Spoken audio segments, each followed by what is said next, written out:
that everyone that's listening feel to kind of like ask questions and kind of like challenge There's something in our common view. about the world of entrepreneurship and the world of investment. They're all about going head first into uncertainty. There's nothing wrong with challenging people's opinion. We're in a free world. Let's challenge it, right? Yeah, let's debate it. One thing that I want to say, there is no expectation. Like we are literally genuine. Ciao, Sam. Ciao, Ciao. Giorgio. Welcome back, Sam and Sergio. Nice to meet you. You and I had a chat before this recording, but Sam, why don't we hit the ground running? Sergio, would you mind introducing yourself, who you are, what you're building, and then we take it from there? Sounds good. Good, Luca. Thank you. Thank you for having me. So my name is Sergio Toro. We are a data as a service company, and then we track the development of data centers and industrial developments in the US. And so as we have the deployment of AI that generates a lot of consume of compute, and then that compute generates a lot of consumption of electricity, we track that and then we make that available to financial institutions. So large hedge funds, banks, and utility companies that care about that. That's really cool. How do they utilize your data to make investment decisions? If, for example, your data is showing there is new developments being made in this area or that area, how does that drive investment decisions into either AI companies or the market for the hedge funds? So when you think about financial markets, which is mainly or user base, what they care about is understanding when revenue is going to hit. So the timelines for revenue, when you're thinking about a quarterly earnings call. So in a quarterly earnings call, when you're going to report what is happening throughout the quarter, when you have a new data center becoming live, then that goes from a capex deployment into revenue generation, both for the data center providers, so the hyperscaler like Google, Meta, Microsoft, but also it becomes revenue for that utility company that is going to power that. And then when you understand the delays in those, then that's where you begin to see variation in the stocks. And if you see right now, I think 30% of the S&P 500 right now, it's driven by those AI companies and that AI deployment that is happening with NVIDIA, with all the semiconductors, and then with hyperscalers themselves in terms of capex. So understanding delays for those, again, capex deployment going into revenue, and then also if there's a change in signal from increase to stabilizing or decrease, they want to understand also that if you think about bubbles, you want to understand what is the trajectory of the market and if there's an inflection point. That's how most of our users use the dataset to be able to understand with really early signals by tracking with satellite images what is happening and then what could happen in the future before the markets react to it. Wow. I mean, it's kind of like interesting because if you think about the modern economy, right? And we were chatting before about the software as a service, platform as a service, and now the inception of data as a service, right? Which becomes even more relevant, I think, in the space of this new AI and mostly data-driven systems, right? That they are fed with data. Data is at the core. It's kind of like interesting to see now how we are broadening the spectrum of the value of data across multiple type of usage, and one of them that you explain is definitely kind of like a self-feeding use case, right? Data for feeding the big AI players to kind of like grow. Yeah, is inception, right? Is data inception almost, which is kind of interesting. Usually they go outside to seek data, and now they come inside. But we were chatting about a little bit the story of how also you came to build this company, and I think it's interesting for everyone to hear. But why did you build this company? Sure. What was the trigger? There must be a trigger. It's actually December of 2021, so there's a specific date for that. So I've been working in software as a service for 15 to 20 years. It's fantastic to work in software because margins are great. You can scale up really easily. So it's a great place. And I used to work for a Vancouver company, software as a service, GRC, so governance, risk, and compliance. But that governance, risk, and compliance platform had a data feed. And when you put software as a service is basically a system of record Yeah. where you're putting all your information. But if you connect an external data feed to that system of record, suddenly it's not only your data that you have stored there, it's actually outside data that it's beginning to feed it, and then it begins to talk to you. And that makes it a lot more relevant as a solution. So back in 2021, AWS made an announcement in reInvent that they were going to launch a data marketplace. So they had their software as a service marketplace for 10 years. They made a significant amount of money, and they had like 3,000 companies participating in. They were just about to launch the data marketplace. And that was at the time when Snowflake was also launching the data marketplace itself to be able to get outside the companies that give a steady stream of data feeds for you to be able to put it into your enterprise workloads and then be able to trigger either actions or red flags, etc., etc. They said that's actually cool. That's a far more interesting for me personally to build the data feed itself, not the solution, not the system of record, and then be able to sell it to multiple companies that build those system of records. And that's the starting point of this. We ended up somewhere completely different than what we thought it was going to be. We thought that we were going to sell data to smaller real estate investors for them to be able to understand population forecast models and then the way that people are moving into locations and then how many houses do we have in specific locations. And that's how we began.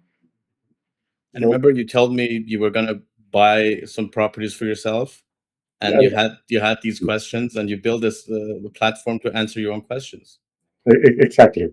So we said that should be interesting. If you can understand, and we live in Vancouver, if you can understand that there's going to be a lot of migration into a specific city, and then you have a set number of houses, and that number of houses is not increasing with the number of migration that you have, that gives you a gap, that gives you a clear signal.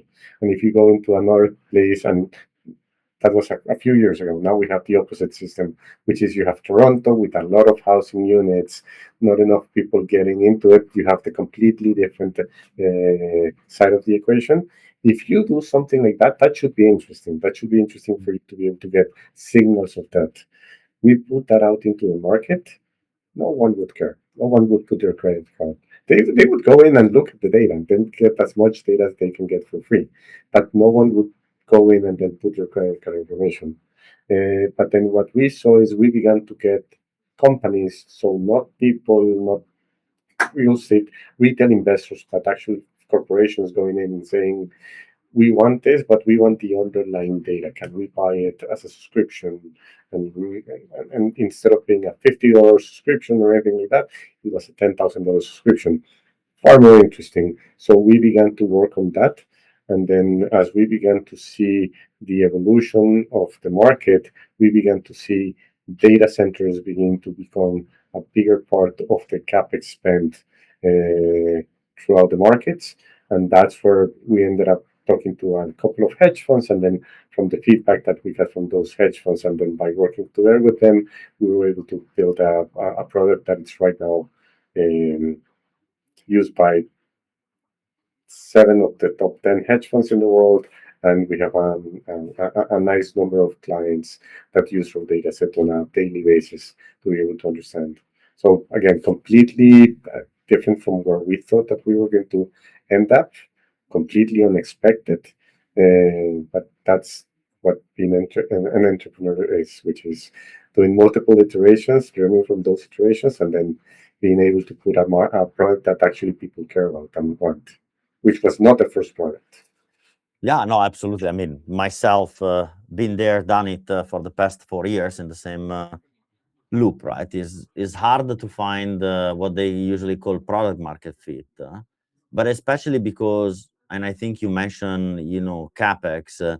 Um, it's actually interesting to see how the product that you are building needs to fit a certain economy, and your target buyer follows certain economy trends, right? Like in the world of software as a service or platform as a service, it's always very, very hard to justify you not as a real spending, but as a capital investment. While now that you look at data fits perfectly into the capital investment because you have an asset that you can grow, you can nurture around your specific use cases, so it's easier on the books. While there are certain economies that they are not really inclined to more heavy capital investment spending versus OpEx, where it's more beneficial for them. So it's always finding the product that fits your target buyer more than anything else. Very interesting. Coming from tech, for me, anything that is data is very appealing, even if it touches real estate or bricks that are not really my bread and butter. And Sam knows it. But I mean, I think Sam, what? By the way, Sergio, just like out of curiosity, I hear, like you can hear from me, a slight accent. Where are you from originally? Colombia. Oh, okay. For And you're anybody that from for anybody that still has doubts on where I'm from Italy. So that's I should probably wear no a doubt. flag. I don't have No any doubt, doubt no of it. doubt. I don't think anybody would have a doubt. No, that's what I want. I want to make it clear for everyone so that at least there are no questions. But Sam, I feel that, and correct me if I'm wrong, what Serge is describing, it's more something that orbits around your area of capital, The private equity no? side of capital, Mm. which is exactly my question to Sergio. Could you walk me through the differences from an investor point of view? What is the difference between investing in a data company, and why is that more suited towards private equity versus a SaaS company, which is more often than not suited for more the venture capital scene? So, what are differences? So with software as a service, you can build a product, a user interface fairly rapidly. And if that user interface catches the attention of the use case for someone, you can begin to scale that up really, really fast.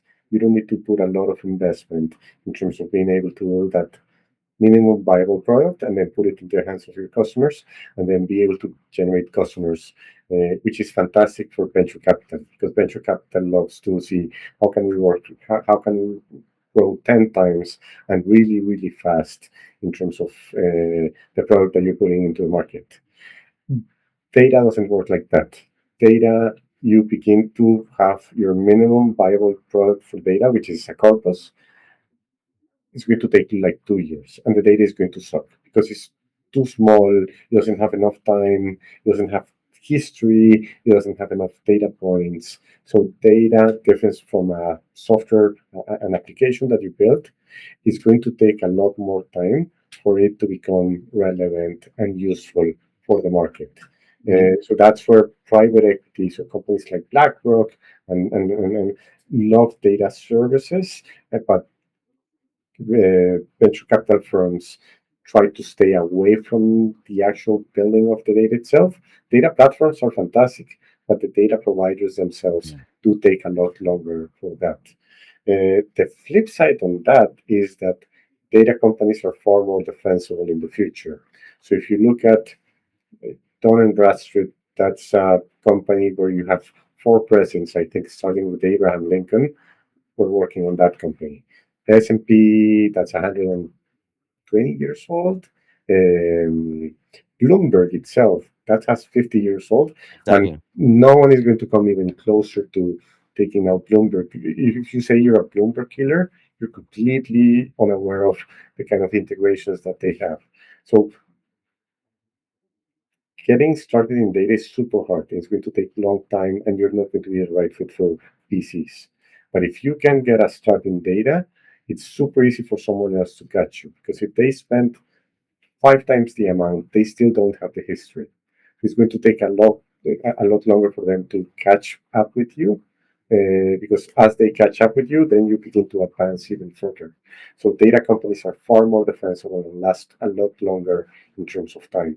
And that's why, again, private equity with Private equities love it.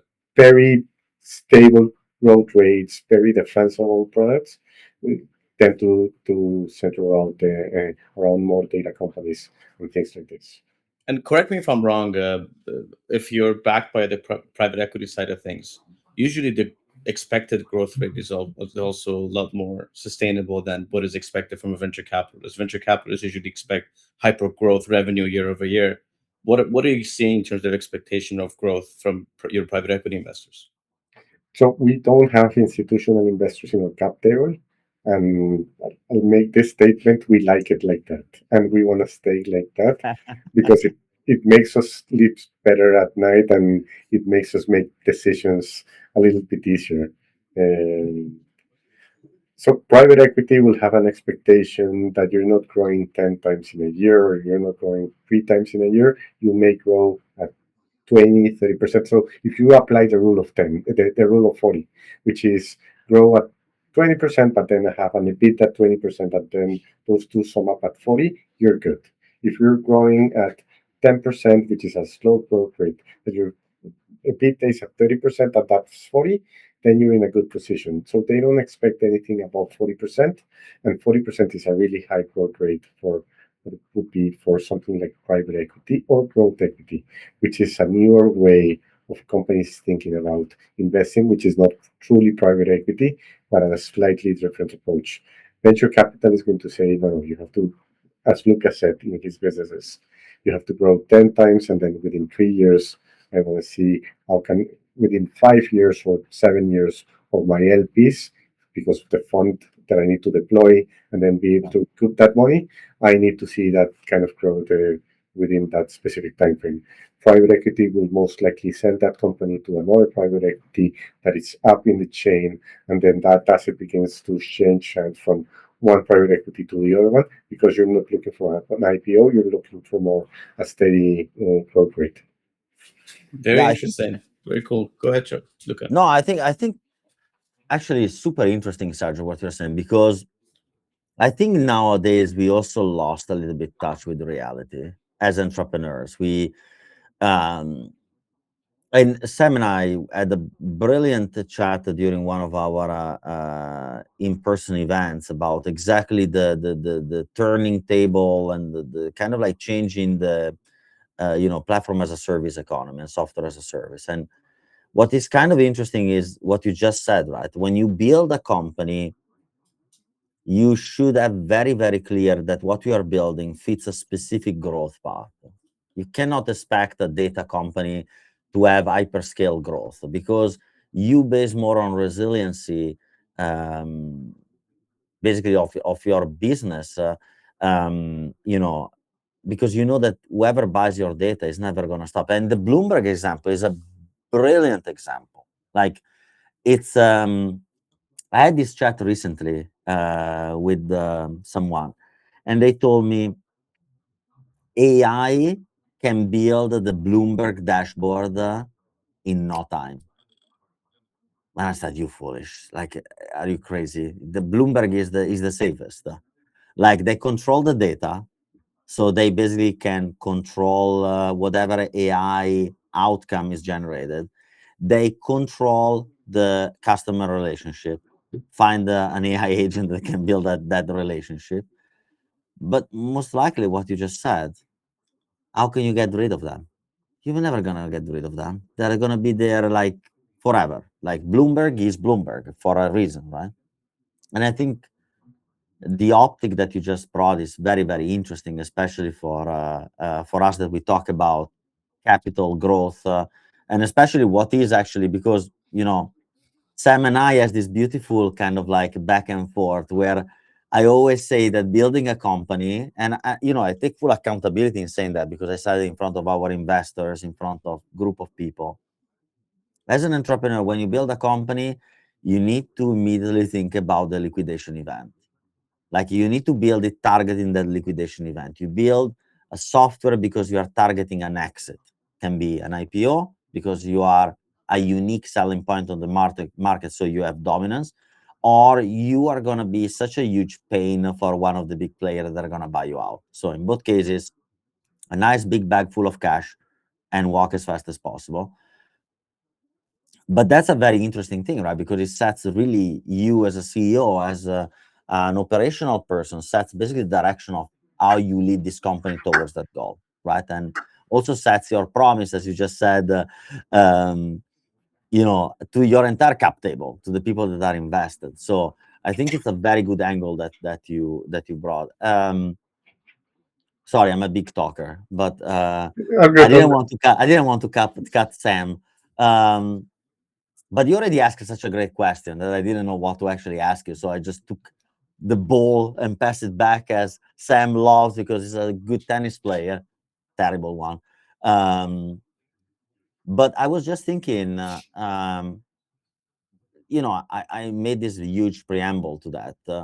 But when you look at your company, what do you think is the next organic step for your company? Like you say, for example, we spoke about raising capital, about sustainability, and for what I can understand, you guys found the right wave into sustainability.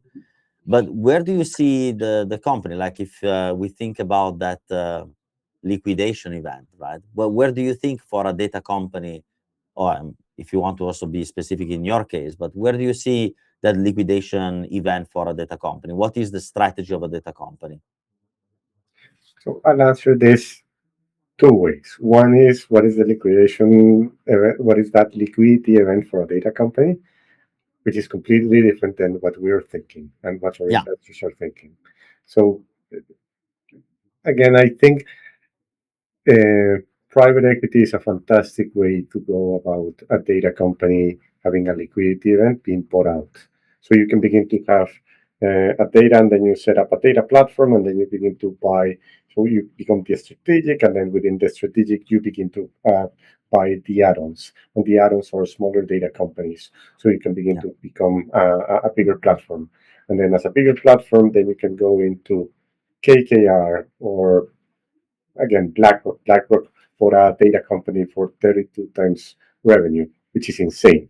We never see that kind of numbers. They bought 32 times revenue? They paid $3.2 billion for a company that was making $100 million in revenue. And what was the EBITDA? They don't care. Sam, That's an insane.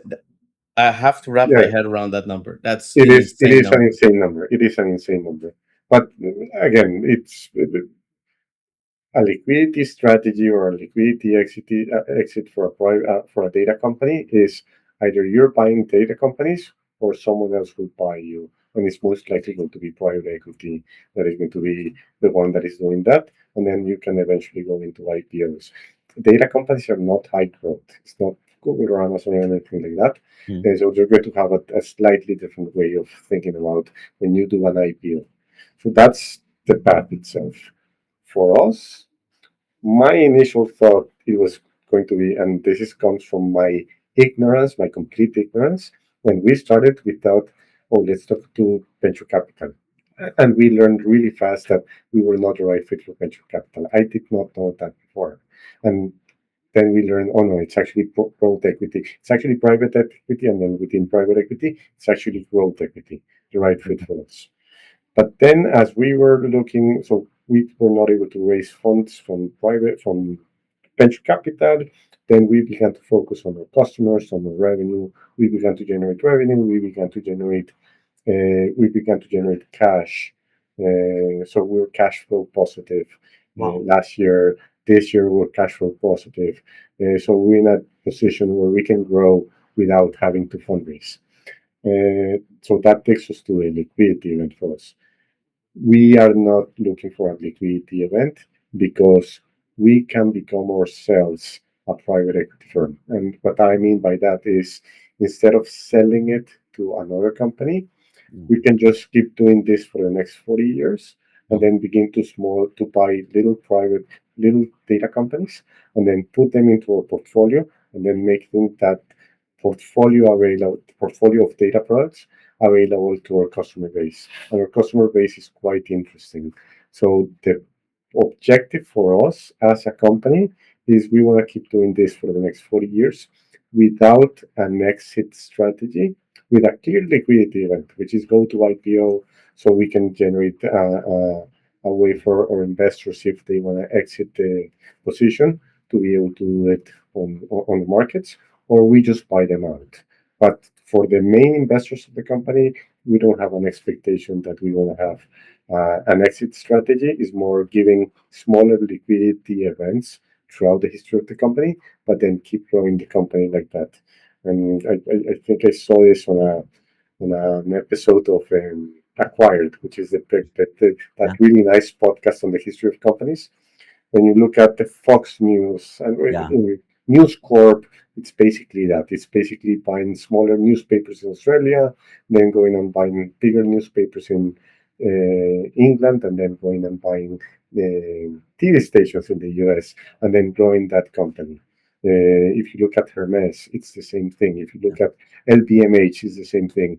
Small start, you begin to buy new companies, you become a really good operator, and then you keep doing this over and over again until your sons or your grandsons get tired of it and then they sell the company. Hopefully that doesn't happen. But for me, as a entrepreneur, I would like to do this over and over again for the next 4 years until I die. Cool. Yeah, you see, my mindset was already to say, yeah, you build such a critical backbone in some sort of like data verticals that you go and sell to Snowflake or any big player, right? That the big data consumer that they know how to, that they already had that interconnectivity with their buyer, with their customers, right? So that what Sam and I figured out in all these conversations is that there are so many different angles, even when you take an industry that seems to be perfectly fit into a specific growth plan, right? But each one of us, with their own experience, takes different angles on how to take it, right? I think Sam would have taken it into this eternal run and talk only about EBITDA. I personally don't care about EBITDA and say, no, good, acquire for a few others interesting companies. We're going to knock at the door of Snowflake and say, look, is either through you guys or we just bypass and partner with someone else and provide this data to all these big consumers, right? So those kind of like are different strategies. Interesting. I'm happy that you didn't say actually that you wanted to invest in real estate, because that would be hurting me. So very interesting. Luca's right. If we're looking at how differently we look at things from an investor point of view, Luca and I. But I would have looked at the private equity exit. KKR, for example, their portfolio is public. They can come with an interesting multiple on EBITDA, given the market that I see now. And that would be an interesting exit. Luca would have loved the strategic exit to a strategic, going, become a pain in the butt for them so much that they like, okay, fine, well, I'll buy you out, so just leave me alone. That's the strategy. For you, you just want to hold it, you just want to keep it, and you want to operate it for many years. Question for you though: let's say a private equity firm comes to you and says, I'll give you that liquidity event for your investors. I'll buy a stake at the company. I'll become part of the board. You can still keep operating, keep doing what you're doing, but I'll own a part of it. Would you be open to that? Would you like that, or would you seriously want to keep this thing for yourself? We do get a couple of companies reaching out to us again. Growth equity. Growth equity. We're the right fit for growth equity. I don't think we're the right fit for them. I don't think we're the right. We have the right approach for them, because if we can keep growing the company without having outside institutional investors that may have a specific timeline for their horizon and they need to exit that timeline, then that puts less pressure in the company to perform in the short term, and that gives us a really nice way to think about things from the long term. So if you look at it, Michael Bloomberg has 80% of the company. He went to Stephen Shortman's from not BlackRock, but from Blackstone, and Stephen Shortman said, I will invest in you. And Bloomberg said, yeah, but you will never get an exit from me. And then he says, no, that you're not the right fit for me. So he never ended up investing in Bloomberg, and that would have been a fantastic investment. But they were thinking about complete two different things from their own perspectives. Bloomberg didn't want to lose the the control of the company and the way that he wants to position the company. And then Blackstone is thinking about, okay, I do have a fund, I do need to have a way to exit that position from my fund to be able to go into the next fund. And that has a completely different dynamic. So when those two things do not match, and that's where you have a disconnect. Right now for us, we're happy like that. Nice. That's such a fantastic conversation. Me coming from the private equity side, seeing how as a private equity investor, you're looked at from the founder side, from the vendor side.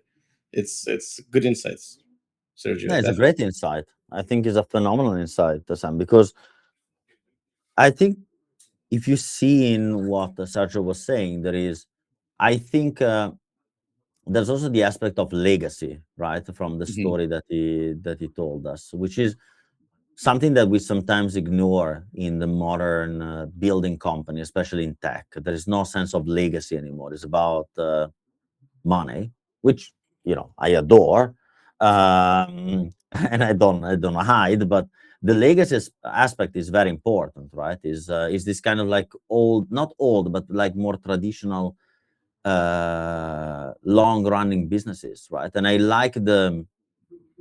think the analogy of building all this, this portfolio of companies like LVMH is definitely something that we will see grow more and more and more in this AI generation. Because, I mean, on one side, I think. Why do you think that is? Is it because you think the path to cash flow positive, like Sergio's story, is shorter? It's easier, less costs required to get there? No, I think I agree with Sergio's view on, like, I would probably, if I was in his shoes, also build exactly the same. I would say, why do I need to actually let go when I can have a long running monopoly on controlling this specific vertical, right? Because you always have time to make an exit, and that was kind of like the remark of, say, if the grandson wants to sell it, cool. I wish they wouldn't, but is the sense that you are always in time to sell, right? Because you own so much of that backbone, right? LVMH, and I'm a big Vuitton customer and lover, but LVMH, they will go on and build and buy and build. If you think that right now, LVMH son is now starting this new line of luxury watches. They are starting to do the reborn of watches under the Louis Vuitton brand. Like, look, it's a mechanism never going to stop, right? They will always find new verticals that they can explore because they have the credibility of the brand. And the same is for what Sergio was saying. Like, once that you own that backbone of such a fundamental data, I mean, I would probably do the same. I would go for like a very steady, continuous growth, and then like LVMH, you IPO and you build such a huge portfolio of other brands where you continuously keep the margins and the markup on the market so high that basically you are on autopilot. Like, you just acquire and go on autopilot, which is phenomenal for a data company, because a data company needs, the longer time the data runs, the more value it gets, right? Because historical data is crucial for this, machine learning systems. Go ahead, Sergio. I mean, if you think about financial markets, you see Berkshire Hathaway again taking really long positions on the companies and then owning them outright and then staying with them. You see Bill Ackman from Pershing Square begin to think about the fund itself, not as exiting, not as a hedge fund itself, but actually having a property, owning that property, and then building it that property for the long run. I think we're beginning to see a little bit of a shift in the financial markets in terms of thinking more like operators going in and then buying an asset and then holding that asset as long as it keeps growing throughout time. If it's a declining asset, then you exit that asset. But if it keeps growing on a steady way, I think we're going to begin to see more companies going into that kind of strategy itself. Yeah, Yeah, I agree. especially assets that are defensive against AI. Mm. For me, the interest on the regular businesses, regular manufacturing businesses, service businesses is always at a high level because of that factor. And I think the data is also the same thing. Data is very defensive against artificial intelligence. Actually, artificial intelligence fuels the revenue side of data, because it becomes more, companies become more capable of processing it in a quicker manner, and they're, have the ability to build their own models in house, probably, that you use the data, and the usage of that data is never going to go away. No, never. Like, Very but defensive. yeah, that's I think is a very, it's a very like you just said, defensive industry, right? Is Yeah, very, but also think about the defense space, like anything that is energy, defense, infrastructure. geographical infrastructure. Think about the company of my friend Alex Fielding, like Privateer. They do basically data in space, like space data. I mean, I don't want to say it's just like an easy, long. You have less customers, but high value customers, right? Yeah, And like Sergio was saying, like in the beginning, the choice in the beginning, your theory, your hypothesis was on kind of like very small, little buyers that they don't spend a lot of money. retail real estate investors. Yeah, retail real estate, and now you flip it and you go into this kind of like longer to procure customers, but high value, extremely long tenure, because now you know that once that you feed the data into this player, they will not get rid of you. The Bloomberg story, right? It's just such actually a great example on how you describe it, that I think it is going to be easy for everyone to resemble on what Bloomberg is doing and say, yeah, it's impossible to fight against them. It's uh, it's like the LVMH, right? Same exact story, right? Is they are such their spread is so radial and so wide open that if you think about the whole portfolio, if they fail into one company, like you just said, they make a quick exit to remove the pain, and they continue to create revenue on other sides, right? Because they have such a huge portfolio that something is making revenue. And to remove the pain is so easy. You try to fix it. If you cannot fix it, you pull the tooth out, throw it away, right? You sell it, you recycle it. So that's a very good one.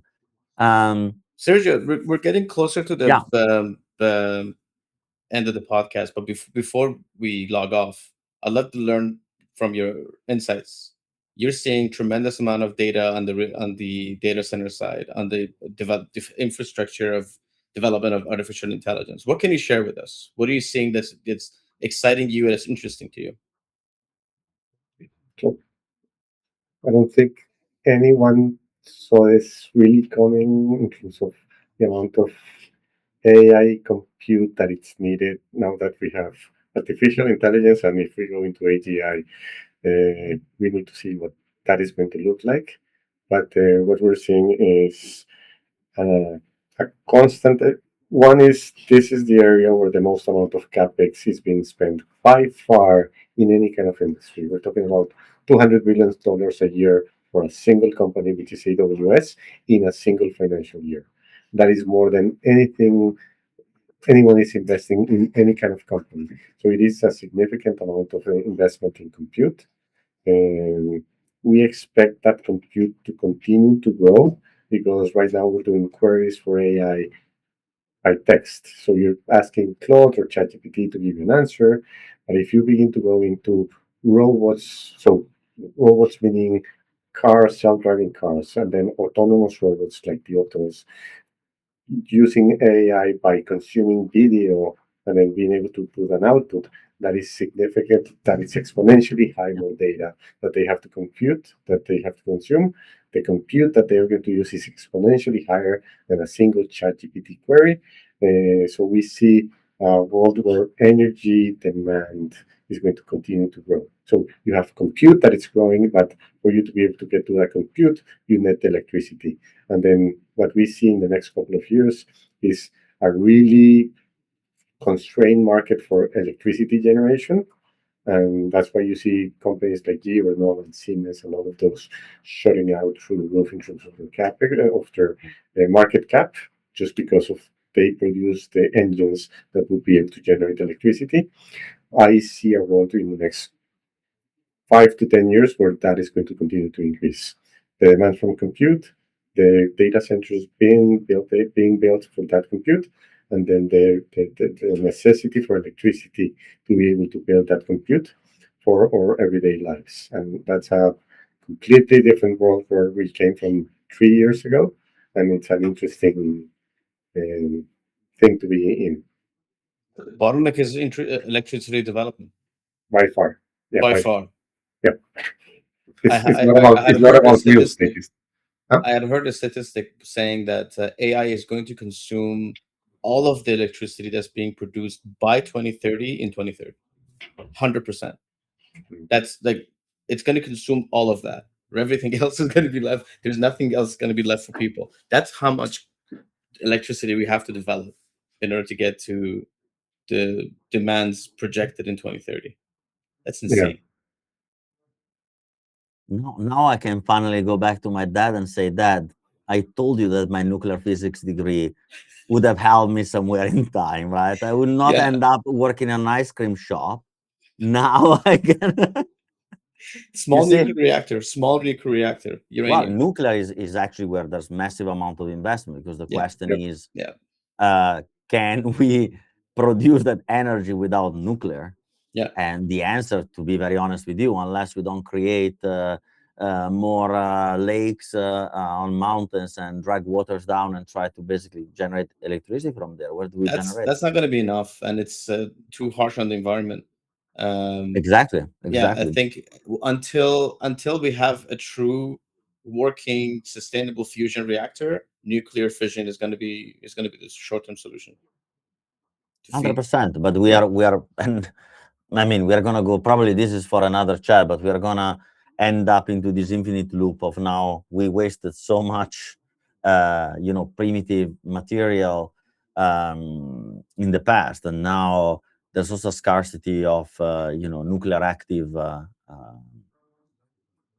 materials. So that's kind of like where it's becoming very interesting to find a solution. And I agree with Sergio, like the energy data is going to be the most probably valuable data that we are going to have in our hands in the next 3 to 5 years. Good stocks to buy.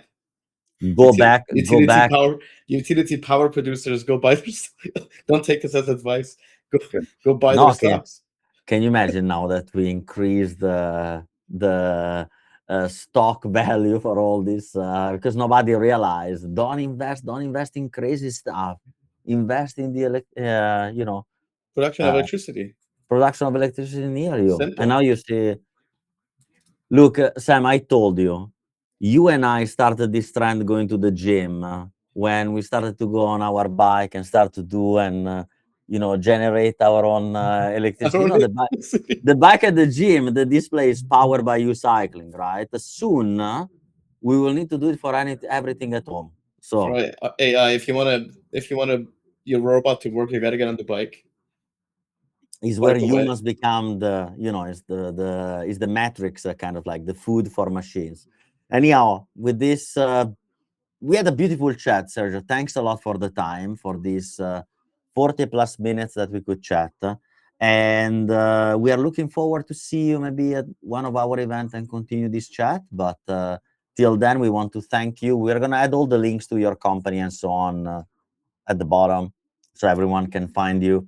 And yeah, till then, Sam, we see each other next time. And Sergio, see you in real life very soon. Thank you, Thank you. Sergio. Enjoy the Ciao, Bye, guys. conversation. everyone. Ciao.